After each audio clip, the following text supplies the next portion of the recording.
Necropolis is the oldest known city on the history of the planet, predating even written language by thousands of years.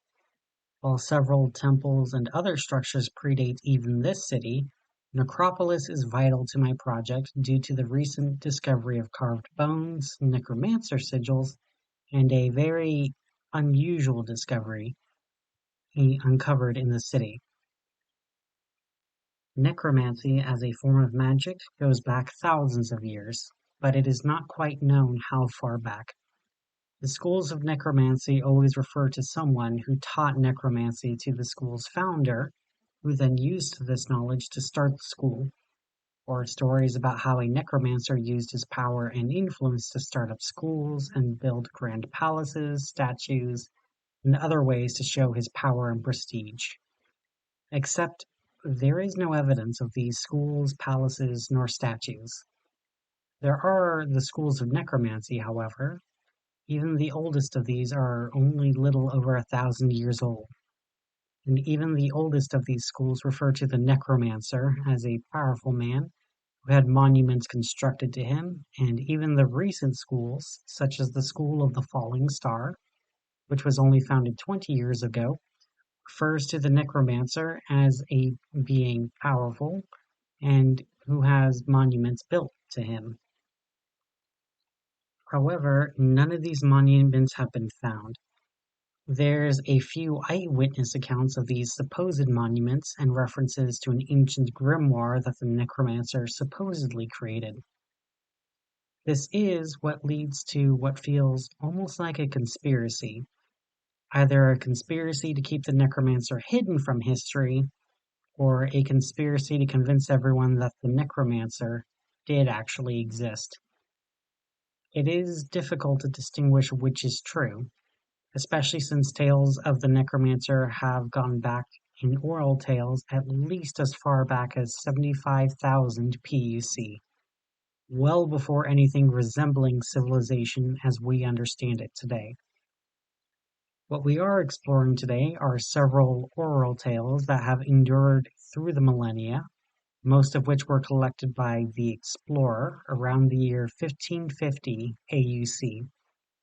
While tales of the explorer should be examined as a whole, that will be done at a later date. And while tales of the necromancer also appear in other regions, we are specifically focusing on those that occurred around the time Necropolis was still around.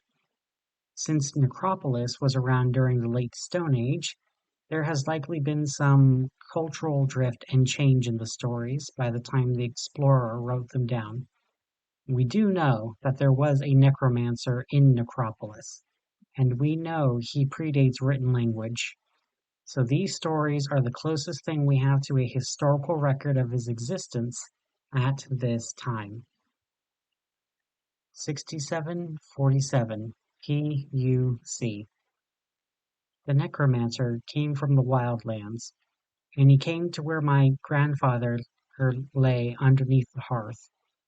We buried him underneath where we cooked our food, and the necromancer drew something in the ashes of the hearth. The ashes glowed purple, and my grandfather dug his way out of the ashes. He smelled foul, but the ashes of the hearth healed his skin and his wounds. He coated himself in the ashes and swallowed it to heal his wounds inside his body. As my grandfather ate his own ashes, the necromancer ordered me to get more ashes from other hearths and urns. I went to the homes that I knew were empty. The pestilence killed many of us. It comes every time there's many of us together. It causes us to void our stomachs and bowels, and we cannot drink nor eat enough to stay alive. We die of thirst as we drown in our own shit. We starve even as we shove food down our throats. We choke even as we hyperventilate. The pestilence brings death. We don't know how it spreads, but it occurs every time there's too many of us. I dug up the urns that were buried in the empty hearths. Their ashes long since turned cold. No one left to warm the hearth. No one left to live in the homes. but their ashes and death brings life back to my grandfather. As I bring 4 urns to my grandfather, he finally coats himself in enough ashes to fully heal. Finally, a young man, the same age as myself, I embraced my grandfather and he embraced me too. He was warm, his heart beating, but his breath still stinks of ashes, dust, earth, and death. The necromancer tells me to keep my grandfather. I need to feed my grandfather an urn full of ashes from something that once lived every new moon and once every full moon. At first, it was easy. There were so many empty homes, and the ones that were not empty had bodies that needed to be burned, and there were thousands of hearths with urns in them. As I get older, my grandfather remained young, and the city is full of life and so little death. At first I sought out death beyond the walls, but it is difficult to hunt enough animals. The animals' paddocks are meant to be eaten by the living. They will not let me take them to burn, and they're very well guarded. As well guarded as the animals are, the farmers don't guard their families half as well. My first victims were children. It was easier to kill them, but they produced enough ashes to fill an urn. There's so many dead children in the city. They die easily, but it's hard to find their ashes. Easier to make my own. Easier to lie to their parents and tell them that a wolf took them. I am the wolf of the city. I am now an old man, older than my grandfather was when he died. I cannot hunt for him anymore. I don't know how many people I have killed to keep my grandfather alive. Not enough, it seems. The necromancer still visits me sometimes. He's just as old as when he came to my home 2 generations ago. An old man, yet unaged. He must be ancient, even older than my grandfather. My grandfather lived here before the city was even a single home around a lake. The necromancer offers me the same deal that he offered my grandfather. He tells me he can keep me living beyond death, but I will need to eat the ashes of death to keep the fires of life burning. I refused. Even as I stopped getting ashes from my grandfather, he still lives. He goes out every night and he returns at dawn with a fresh urn. He hoards them even on nights he doesn't need them. I can hear the footsteps above at night and during the day. The footsteps are louder at night than they are during the day. The necromancer must have made the same deal with others, many others.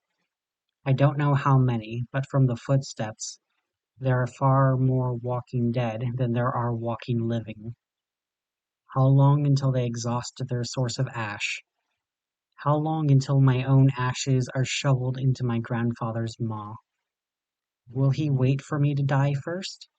Or will he burn me while I still live, letting me writhe, suffocate, and carbonize in the flames before I finally die, and he breaks my brittle bones and lets the fires burn even those? He has been feeding me and caring for me. However, a shepherd will feed and protect a sheep, but will just as cruelly cut the throat and eat the flesh when it is time to eat. I see the necromancer in the corner, where my granddaughter cannot see. The same granddaughter who with her golden eyes can see my own grandfather, and who sees things that no one else can see, but who also misses what everyone else can see. I ask her to carry my story through the plains of Eden, and spread my tale with the villages and the temples of the earth. My own grandfather has not found ashes in days, and he has been staring at both me and my shadows. like we are fresh kills. I beg you, granddaughter, leave tonight. Tonight is the new moon, and leave the city while my grandfather sleeps in the hearth. Just as you cannot see the necromancer, he cannot see you. You are the last living member of the city. Warn the world of those who eat ash on the new and full moons. Better that they know to avoid them, and to know to not trust the necromancer. Not because he cannot keep his promise, but because he always does. The previous story is still widely shared in Anatolia, with many different versions and editions. The point remains: do not trust anyone who eats ashes to stay young. It is so prevalent that there are no accounts of the Hunters Guild dealing with these undead, known as devourers of dust. This tale is not the only tale from Necropolis telling about the undead. The later tales offer some insight of what the goals of the Necromancer are, although what happened to all of the Devourers of Dust in the intervening 300 years between these stories is unknown. Even stories did not survive whatever happened. 6430 PUC. We were chased from our homes to the east. We traveled west, unwelcome in any village, and even the temples turned us away. We barely found enough to eat and drink. The last of our animals were slaughtered a long time ago, when we found a miracle, a large village, larger than any we had seen before. It was larger than we could see. The homes were dug into the ground with ladders that reached below. Many of the homes were full of ashes that covered the floor, but there's no bodies, and we could finally rest. There's plenty of game in the forest, and we eat plentifully for the first time in many nights. Tonight we sleep close, and tomorrow we explore. There's nothing living in the village. No animals, no people, not even a rat, not even a weed. It's safe enough, so we start building fires in the hearths, and we cook the meat that we have caught. The ashes on the ground often coat the meat, but it's easy enough to brush off the ash before cooking, though some of the families were too impatient to brush it off before they start cooking. A few even started eating before the flesh is cooked, mixing ash with flesh, blood, and their own spit. Some of our clan prefer our meat raw. That is not unusual, though those who consume the ashes state it makes the meat much tastier. They even say the smoke from burning the ashes is pleasant for them to smell. I cannot smell anything. It feels unwise to me to eat the ashes with raw meat, but most of my clan has consumed at least some of the ash. Those who refuse to eat the ash refuse to even let it touch their lips. Even my golden-eyed father refuses to put it in his mouth, and he will chew on sticks, bark, and leather for no real reason but boredom. Most of the clan died that night. They simply stopped breathing, and dark spider webs formed underneath their faces, spreading from their mouths. No breath, no heartbeat, and no warmth in their bodies. We had to drag them out to the forest, and we covered their bodies in dirt and flowers. We bury our dead, and we care for them in all they did in life. That night an old man came to our family home. He wore a black leather hooded robes with a long walking stick carved out of a large white bone. Around his neck was a bird's skull whose empty socket still glowed even in the darkness. He spoke with the golden-eyed father about what I do not know, but what he did share got him chased out of our home. We were all encouraged to throw rocks at him as he ran from us, moving quicker than how I expected an old man to move. The next day, the clan members we buried came back. We smelled them long before we saw them. They stank of death and rot. The carrion birds followed them, often trying to pluck pieces of their flesh. When the birds tried to get close, the haunted hungry tried to catch them out of the sky. Usually, they're too slow to grab the quick birds, but I did watch a young girl grab the hooded crow from the sky. Just a few days ago, I thought she had a beautiful smile and lovely eyes. And now I watched her faded bone-like eyes open wide at the crow, and her familiar smile return to her gray lips, as her teeth revealed a thin veneer of brown blood and dark yellow spit, as she bit down on the bird's head, desperately chewing on the entire bird, carefully avoiding to drop even a single crumb of the bird, or even a drop of blood. And still I could see starvation on her body and on all of our fallen clan members. Their stomachs were swollen, their limbs were thin, eyes wide, and they were struggling to even walk and move. Their gray faces with the spider webs underneath their skin, visible even from a distance. Our chief tried to approach them, and they tore into him. We watched in horror as the haunted hungry tore into him and chewed on him.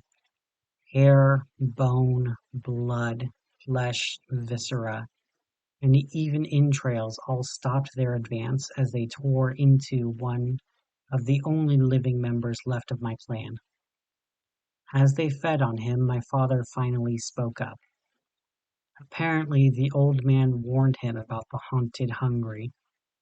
They ate ashes that were cursed and it killed them, but the hunger inside them was so strong they will keep eating anything that's alive to keep themselves going.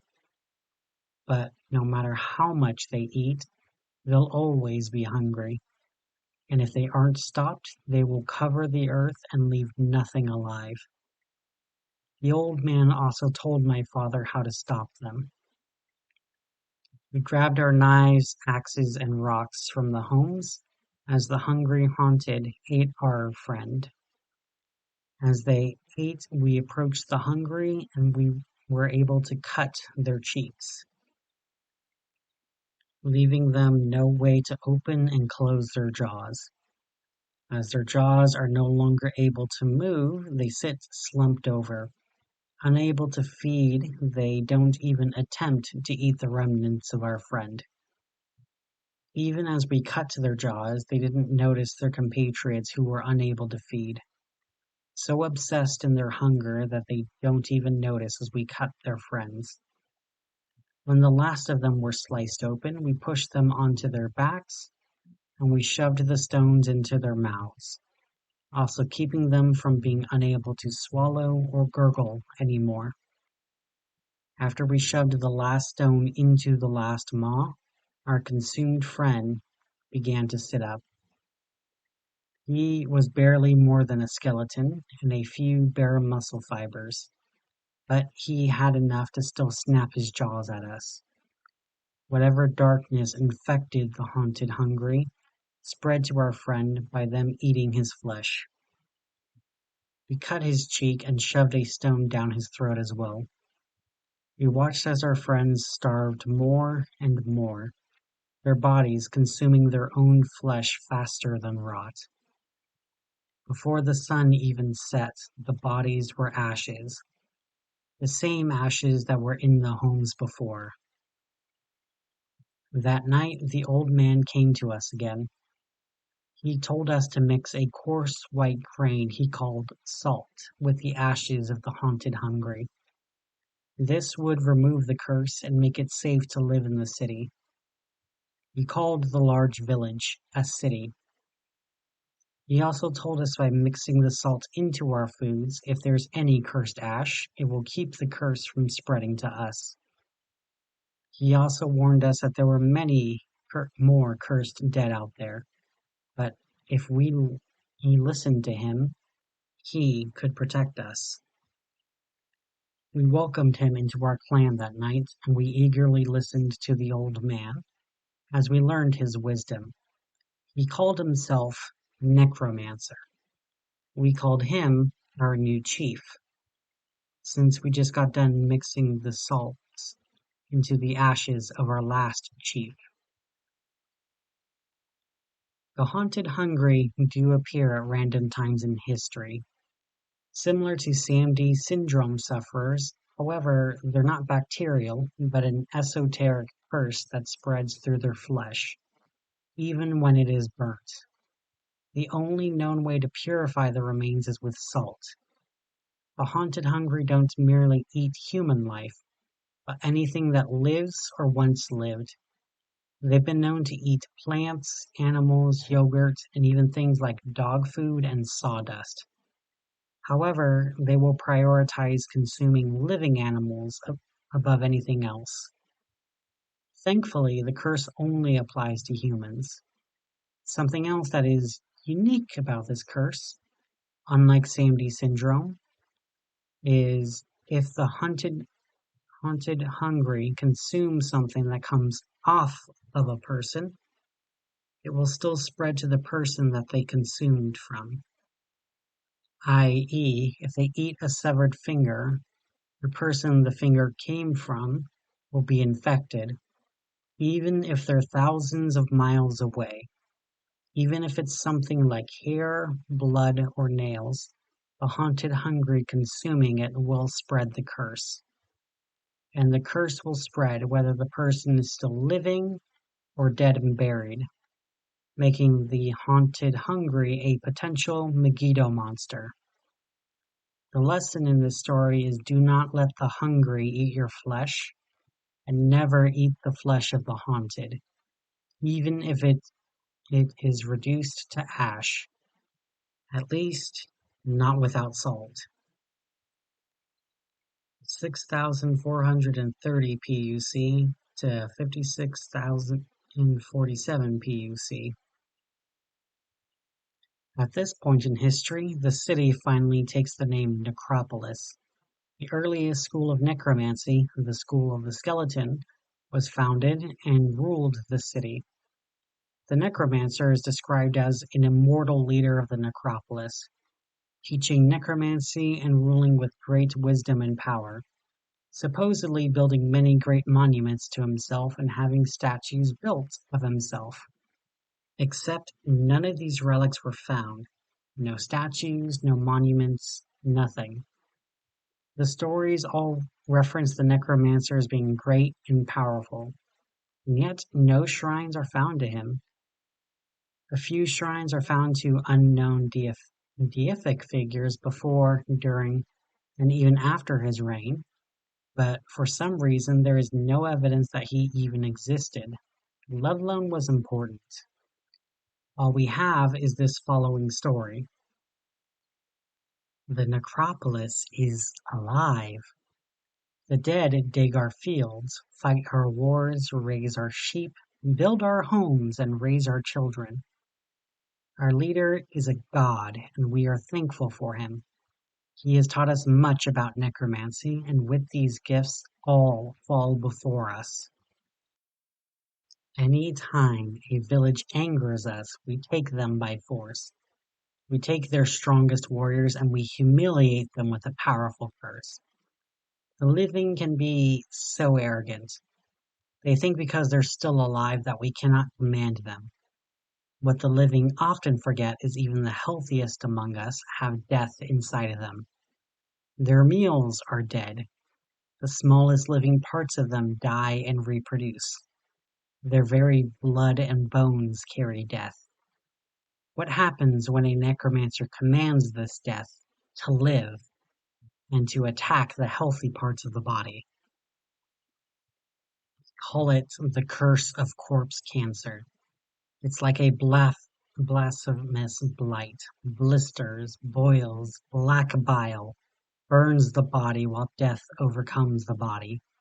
The pain is immediate, but death is far too slow. Their warriors writhe, being overcome with boils and bile. Their blood burns, their lungs drown, and their guts are digested by their own acids. Yet they do not die.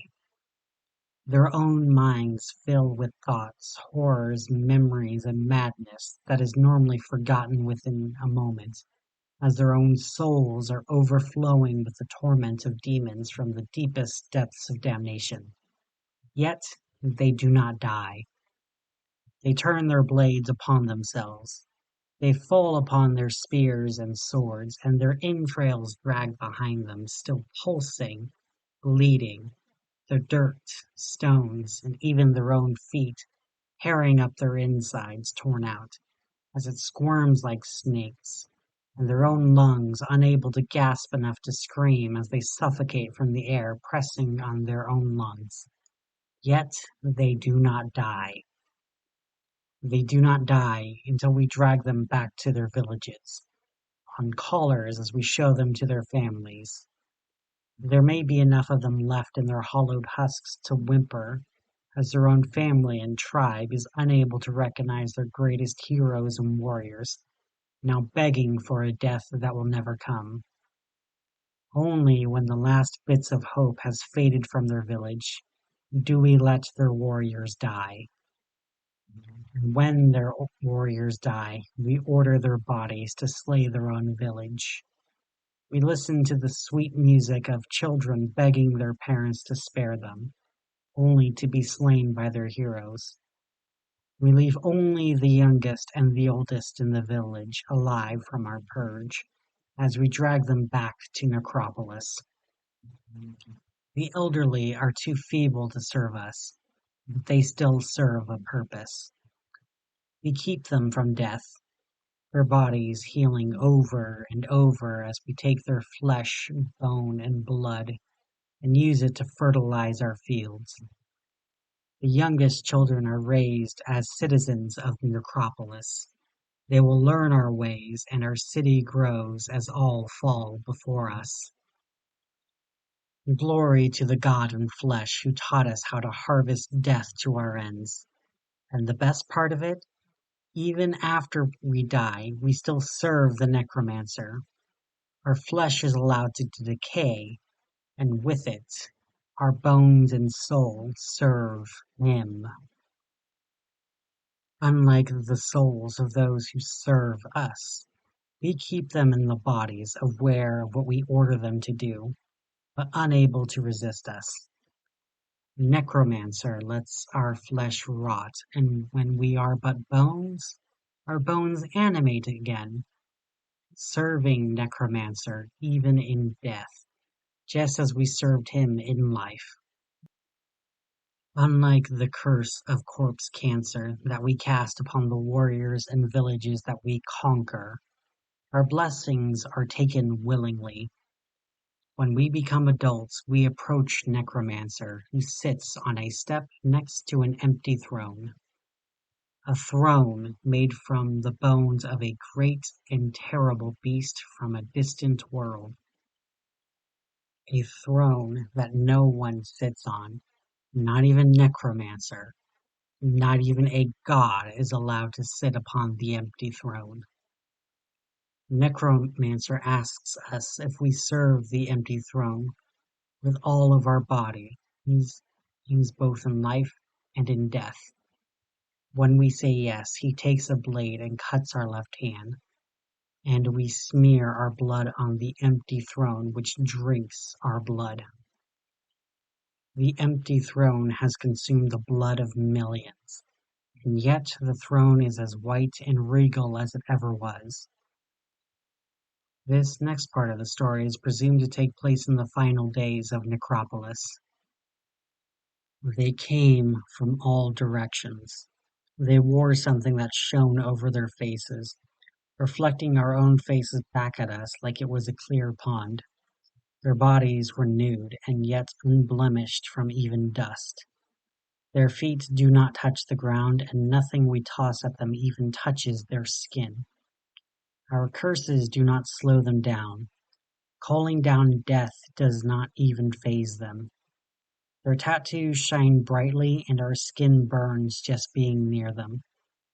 The citizens fall down to their knees, covering their eyes as they approach.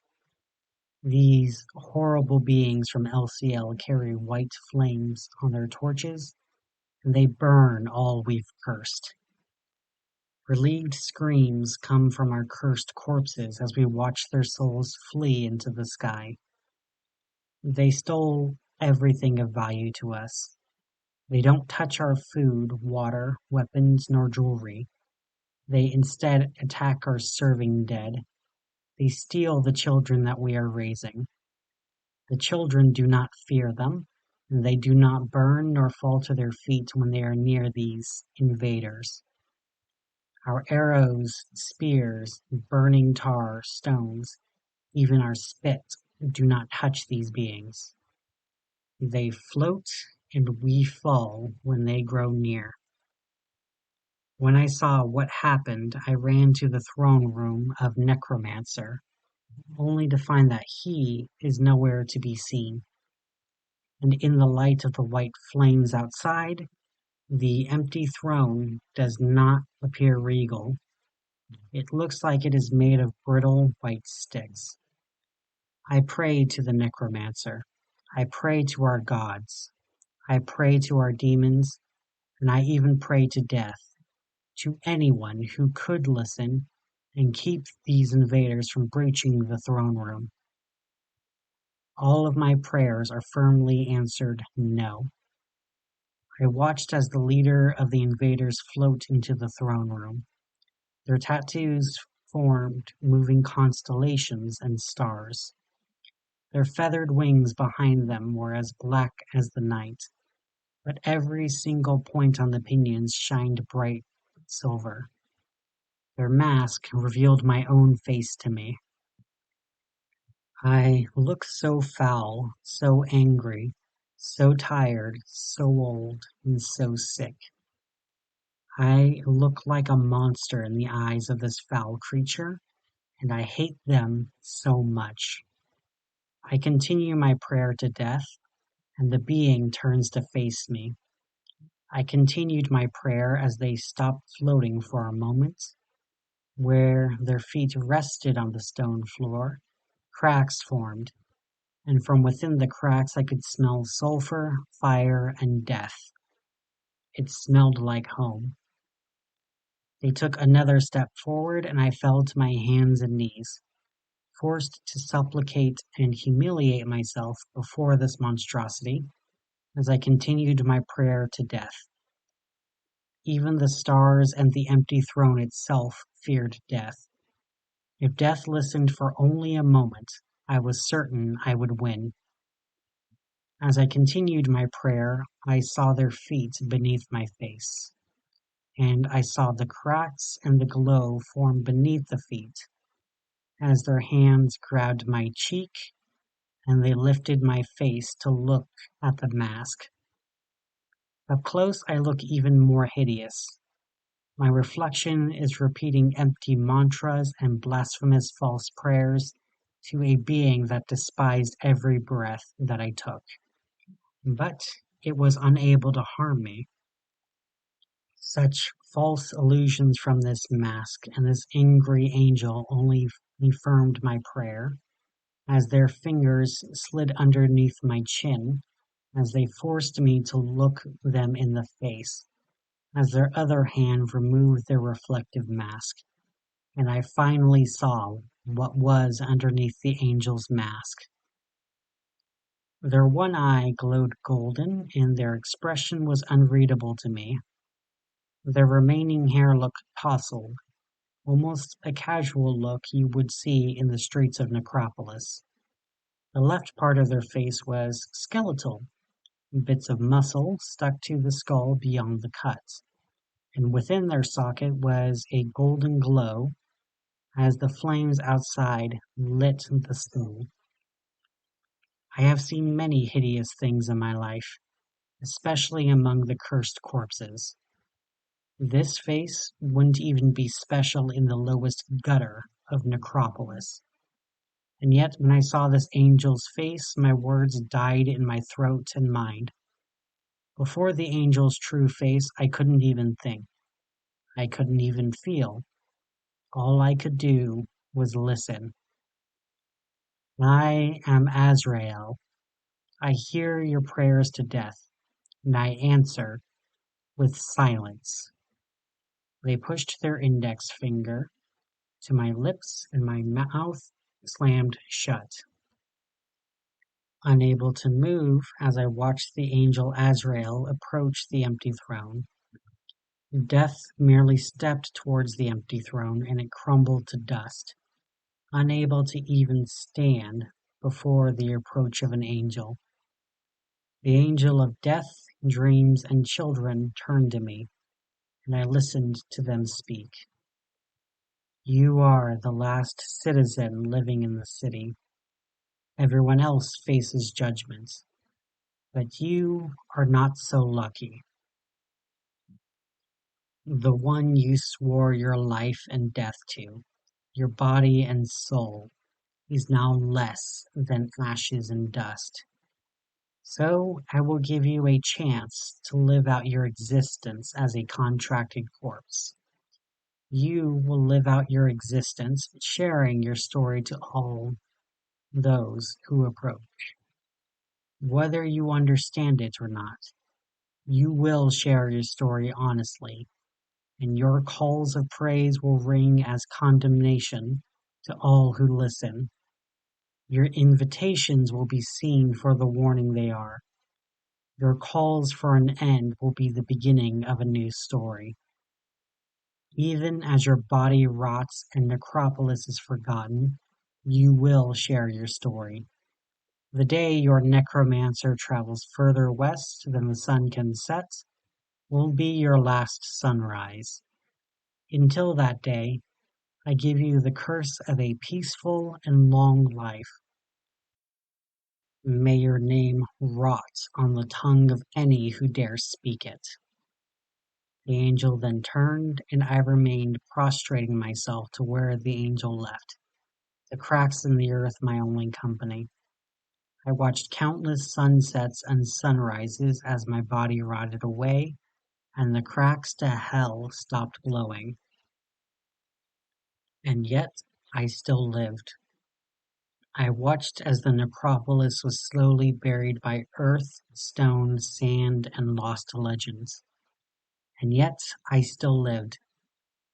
My head rolled to where I could rest where the empty throne once sat, only to share my story with shadows, shades, and spirits of the necropolis. I watched as even the cruelest overseer lived out their sentence and moved on from pandemonium to haven, leaving me truly alone, forgotten even by the forgone, forlorn, and phantoms. And yet I still lived. Eventually I was discovered by those who dig up the graves to find out the answers of the past. And to them, and to you, I share my story. I am sure you only care about inconsequential things like how we treated the dead so cruelly, how we conquered, how we enslaved, and how we cursed any who opposed us, and you will ignore the most important part of my story. The very fact that I remain means Necromancer is still out there. I have been loyal for thousands of years. The world has changed many times, and I am still loyal to the God in flesh who made Necropolis a great place. Join me in praising him. Not even the angry angel Azrael could kill him. What chance does something as insignificant as you have against such an amazing being? A cursed corpse and a contracted corpse are pretty similar. Both have to be bound in life to be brought back from death. Both bind the soul to the body and can only be released by complete destruction of the body, usually by decomposition, fire, salt water, or contact with a holy object or person. The main difference is a cursed corpse has no control over their actions after death, and their post-death actions are not included in their judgment. A contracted corpse sells their soul willingly, and they still control their actions after death, though they cannot harm their master. The idea just never occurs to them. And also, the contracted corpse is judged for their actions after death. Destroying a cursed corpse is often seen as a mercy, freeing the soul. Destroying a contracted corpse is seen as a righteous punishment, sending the soul to pandemonium. The story of Necropolis was collected from a talking skull that remained in the center of the necropolis.